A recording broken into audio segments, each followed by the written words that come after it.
24 और मैं हूँ भारती। इस वक्त मैं मौजूद हूँ Jhajjar ex service man league कार्यालय में मैं मौजूद हूँ। और जैसा कि मैं तस्वीरों में आप मेरे पीछे देख पा रहे हैं कि सैकड़ों की संख्या में यहाँ पर पूर्व सैनिक आज इकट्ठा हुए हैं। और इकट्ठा होने की भी मैं आपको बात बताऊं कि कुछ मांगे हैं, वो मैं इनसे जानूंगा किस मांगों को लेकर वो है सरकार के खिलाफ है। 17 सितंबर को एक बड़ी क्रांति वाली रैली होने वाली है। उस रैली के 2 महीने हैं, क्योंकि वो महीने भी मैं आपको बताऊं कि जब पहली 2014 में इन भूतपूर्व फौजियों के द्वारा मोदी को समर्थन दिया गया था, तो लाखों की संख्या का वोट बैंक है वो भाजपा को मिल गया था।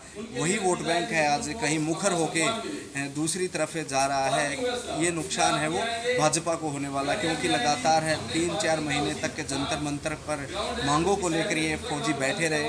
उसके बाद है अब रैलियां करने लगे हैं। ये रैलियां जब होती हैं तो मानो कि सत्ता के पैर उखाड़ने का ये काम करती हैं। तमाम फौजी साहब मेरे साथ मौजूद हैं। आज जानता हूं कि आज का जो कार्यक्रम है वो किस तरह का, और आज क्या यहाँ से तारीख ऐलान होगी, क्या यहाँ से निर्णय लिया जाएगा। तो साहब मेरे साथ मौजूद हैं। सर सबसे पहले नमस्कार जी, और आपके चैनल का स्वागत है जो आप हमें प्रॉपर कवरेज दे रहे हैं। मेरा नाम एडवोकेट वीरेंद्र डूडी है और मैं भारतीय वायुसेना से सेवानिवृत्त सार्जेंट हूँ। आज हम हरियाणा प्रदेश की यहाँ मीटिंग बुलाई गई है। प्रदेश के लगभग सभी जिलों के पूर्व सैनिक यहाँ पहुँचे हैं। सभी संगठनों के अध्यक्ष, उपाध्यक्ष, अन्य पदाधिकारी यहाँ पहुँचे हैं। हम आगामी रूपरेखा बनाने के लिए जो 17 सितंबर की रैली प्रस्तावित है उसमें बढ़ चढ़ कर भाग लेंगे और किस प्रकार उसमें ज़्यादा से ज़्यादा संख्या में लोग पहुंचे उसकी रणनीति बनाने के लिए और उस रैली को एक सफल रैली बनाने के लिए हम वहाँ पहुंचेंगे। मोदी जी ने 2013 में 15 सितंबर 2013 को उसी ग्राउंड में रैली की थी। उसी ग्राउंड में हम रैली करेंगे और उससे 10 गुना संख्या, जो मोदी जी की रैली में जो संख्या पहुंची थी उससे 10 गुना संख्या हम ले जाएंगे वहाँ पर। और उनको चेताना चाहते हैं अब भी समय है, अब भी हमारी जायज़ मांगों का आप समाधान कर दो, नहीं तो जिस प्रकार हम आपको सत्ता में बैठाना जानते हैं उसी प्रकार हम आपको सत्ता से उखाड़ना भी जानते हैं। क्योंकि फौजियों की अहम भूमिका रही है सरकार को यहाँ तक पहुँचाने में, और उन्हीं फौजियों के साथ एक तरह से खिलवाड़ किया गया। ये खिलवाड़ है कितना महंगा साबित होगा भारतीय जनता पार्टी को। बहुत ही दुर्भाग्य की बात है, 20 फरवरी से लगातार धरना जारी है। जंतर मंतर पर हमारे सैनिक भाई लगातार बैठे हैं, लेकिन 200 दिन का समय हो गया और सरकार के कान पर अब तक जू नहीं रेंगी। तो कितनी संवेदनहीन सरकार है। मोदी जी ने वहां पर एक बात कही थी कि क्यों सत्तासीन लोगों को, मेरे फौजी भाइयों की जायज मांगे दिखाई व सुनाई नहीं देती। ये 15 सितंबर 2013 की बातें हैं, जब उनको प्रधानमंत्री का चेहरा बनाया गया तो कितनी लोक लुभावनी बातें उन्होंने की थी। लेकिन बड़ी दुर्भाग्य की बात है कि उस गद्दी पर ऐसा क्या है, उस राजगद्दी में ऐसा क्या है कि आज वो बैठे हैं। जब वो वहाँ पर नहीं थे तब वो कह रहे थे कि उन सत्तासीन लोगों को, इन फौजी भाइयों की जायज़ मांगे दिखाई वो सुनाई नहीं देती।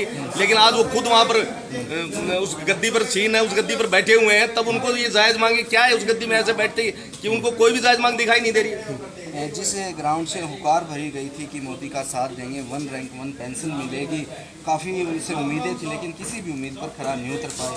अभी कितनी संख्या में है फौजी भाई हैं उस रेवाड़ी मैदान पर पहुँचेंगे और एक बड़ी ललकार वो लेंगे। हम लाखों की संख्या में वहाँ पहुँचेंगे और कई बार उनसे अनुरोध कर ली, विनती कर ली, लेकिन उनके कान पर पहले बता चुका जू नहीं रेंग रही। वो जिस भाषा में समझना चाहते हैं, वो वोट की चोट की भाषा में अगर समझना चाहते हैं तो हम उनको वोट की चोट में माँ भारती के वीर सपूतों ने अगर अंगड़ाई ले ली तो आपका सिंहासन डोल जाएगा। मैं उन्हें फिर चेताना चाहता हूँ अब भी समय है, हमारी जायज़ मांगे आप मान लें। किस तरह, कितना जोश है रैली को लेकर, किस तरह से पूछेंगे। चैनल का हम स्वागत करना चाहेंगे जो आप हमारी एक्सर्विसमैन को रैली के लिए लेकर एक्सर्विसमैन के बहुत काफ़ी जोश है। जिस टाइम रैली की मोदी की 2013 में रैली की थी उससे ज़्यादा जोश के साथ वहाँ उतरेंगे और इनकी जायज़ मांगे हैं। तो आरोपी का मेन मुद्दा सिर्फ जेसीओ और जवान के लिए लागू था एक्चुअल में, और ये सारा सब अफसर को दे दिया गया। तो ये बहुत नाजायज़ किया है। अभी टाइम है, अगर सरकार इसको ऊपर संज्ञान ले, इसको ज़रूर जवान और जेसीओ की बात सुने कि इनको लागू करें। आप क्या कहना चाहेंगे। ऐसा है, मैं नरेंद्र रेवाड़ी सैनिक संगठन का सदस्य। हम सिर्फ यही कहना चाहते हैं कि जो हमारी आरोपी दिया गया है उसमें जो विसंगतियाँ हैं, जो एमएसपी की है, डिसेबिलिटी की है, विडो पेंशन की है और बहुत सारी विसंगतियाँ हैं, उनको दूर किया जाए। हम आर्मी, एयरफोर्स, नेवी तीनों जवान तीनों एक्स सर्विसमैन बहुत जोश में है और बहुत रोष में भी है। रोष इसलिए है कि हमारे साथ भेदभाव हुआ है और ये भेदभाव हमारे अपने ही लोगों ने किया है। तो हम चाहते हैं कि विषमताएं दूर हो और हमारी ये मांगे पूरी हो। इसीलिए हमने 17 सितंबर को जिला रेवाड़ी में सभी हमारे पहले तो अभी हम पूरे हमारे स्टेट के संगठनों को इकट्ठा कर रहे हैं, उन सबसे बातचीत करके और इस रैली को सफल बनाने की पूरी कोशिश करेंगे। सर कोई विपक्ष का नेता, कोई राजनेता भी आएगा या सिर्फ फौजी होंगे? सर हमारी ये रैली राजनीतिक से बिल्कुल दूर है। हम किसी राजनेता को नहीं बुलाएंगे, किसी विपक्ष को नहीं बुलाएंगे। हमारी अपनी मांगे हैं, हम उन मांगों पे अपनी रैली करेंगे। डेयरी के लिए खेद है। ठीक है सर, गलत तो नहीं कितना जीत आपकी बार है सहभागिता रहेगी रेवाड़ी के मैदान पर? पिछली बार भी बड़ा हुजूम लेकर जीत आए, अभी भी जीन उससे दुगना लेकर के आएगा। बहुत जोश के साथ हम इसके अंदर ये बहुत बड़ा चीज़ नहीं है सरकार के लिए, श्री नरेंद्र मोदी जी के लिए। उसने सब कुछ दे दिया। एक पूंछ रखी हुई है, उसमें पूंछ कैसे रखी हुई है, जैसे सुबेदार है और फौजदार है, उनका जो कुछ किया नहीं, ये मतलब पूंछ लगा दिया।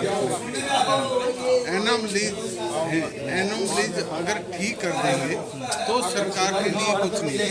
MSP है, विधवा पेंशन है, ये जो छोटी छोटी मांग है, ये सरकार निश्चित अंकल सोच ले कि एनम लीज क्यों रखे, एनम लीज क्यों रखे।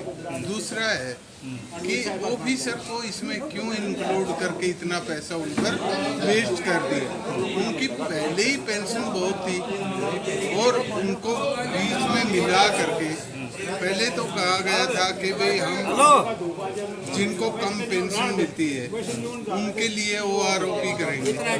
अब उसके अंदर अफसर मिला करके उसको बड़ा स्टंट बढ़ा दिया। गवर्नमेंट का नुकसान ज़्यादा हुआ है, गवर्नमेंट का ज़्यादा एक्सपेंस हुआ है और उसमें विसंगतियाँ भी हो गई। उन्हीं के द्वारा विसंगतियाँ भी क्रिएट कर दी। ये सरकार से हमारी मांग है, मेरे ध्यान से तो है नहीं। जो चीज़ गलत हो गई है उन विसंगतियों को ठीक कर दे। हम तो सरकार के साथ ही थे हमेशा। अगर विसंगतियाँ ठीक नहीं हुई तो थोड़ा गड़बड़ होगा और बड़ा गड़बड़ होगा। शुक्रिया बातचीत के लिए। तो जिस तरह से आपने ये जो मांगे हैं उनको लेकर हमने जानकारियाँ दी और वो 17 सितंबर एक अहम दिन है भाजपा सरकार के लिए। इन्हीं फौजियों ने अपनी भूमिका निभाकर भाजपा को हरियाणा में लेकर आने की एक बड़ी भूमिका निभाई थी। अगर ये उनके हाथ से निकल जाते हैं तो बड़ा वोट बैंक है वो विपक्ष की तरफ चला जाएगा। और खुली खुली बात बताई है कि या तो मांग माने या फिर अपना रास्ता देखें। और जो तस्वीरें 17 सितंबर की होंगी रेवाड़ी के उस मैदान से दिखाने की हमें कोशिश करेंगे। जब तक आप बने रहे मेरे साथ और देखते रहे न्यूज़ 24।